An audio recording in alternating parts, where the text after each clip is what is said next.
Long ago, in the dense and enchanted forests of ancient Edo, Nigeria, there was a sacred throne carved from the oldest Iroko tree. It was the ancient throne of the animal kingdom, and only a ruler chosen by the spirits of the forest could sit upon it.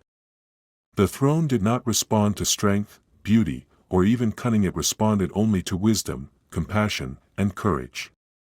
For many years, the lion ruled wisely from the throne. He was just and brave, though at times proud. When he grew old, he gathered all the animals of the forest and declared, "The time has come to find a new ruler.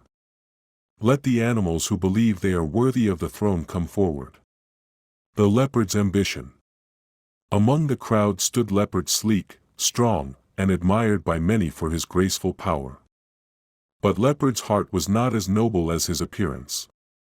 He believed that just because he looked regal and moved like royalty, the throne should be his. "Who else deserves the throne but me?" he scoffed. "I am feared, respected, and unmatched in speed and stealth."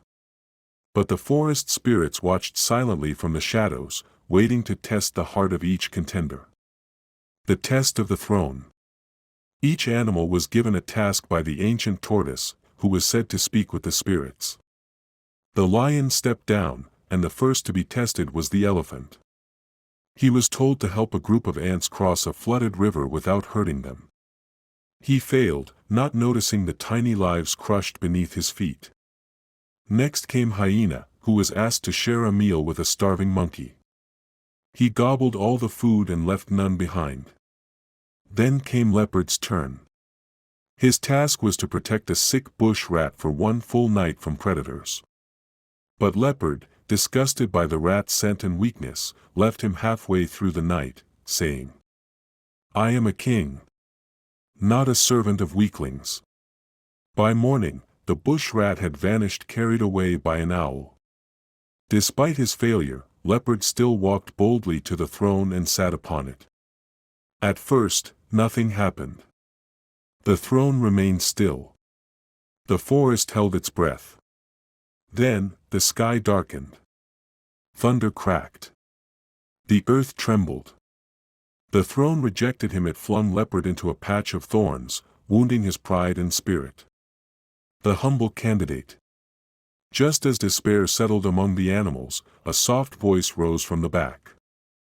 "I do not claim greatness," said a young antelope, her eyes calm. "But I believe a leader must serve." She was given the same task as Leopard watched the sick bush rat for one night. She carried the rat on her back, fed him from her own mouth, and sang him lullabies until dawn. When morning came, the rat was still alive and smiling. The throne called to her, glowing faintly with a golden light. As she approached and gently sat down, a warm breeze swept through the forest, birds sang, and the spirits whispered their approval. Leopard's realization. Leopard, bruised and ashamed, sat at the edge of the gathering. The tortoise slowly approached him and said, "You are strong, Leopard. But strength alone cannot rule. You look like a king, but a true king acts with kindness, even when no one is watching." Leopard bowed his head and walked away, not in disgrace, but in reflection. Over time, he became a protector of the weak, a helper of the small, and eventually, a wise advisor to the antelope queen. Moral lesson.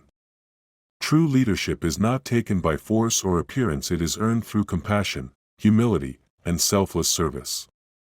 Just like the ancient throne, the world rewards those who put others before themselves.